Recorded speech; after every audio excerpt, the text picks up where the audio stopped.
சிறகன விரித்தாள் கூந்தலை எங்கே சூரிய நிலவாய் ஆனது அங்கே என் மனம் என்று போனது எங்கே மன்மதனே உன்றது எங்கே கன்னத்தை தொட்டால் சந்தனம் கொட்டும் வெட்கத்தை தொட்டால் குங்குமம் கொட்டும் புன்னகை பட்டால் மல்லிகை கொட்டும் பார்த்தால் பருவம் மூச்சு கொட்டும் காணல் ஓசைகள் கம்பனை தேடும் அம்மம்மா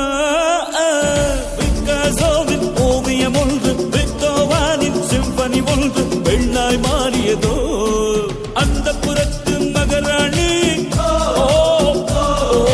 அந்த புறத்து மகராணி அழகிய லேலா அவள் இவளது ஸ்டைலா சந்தன மேலா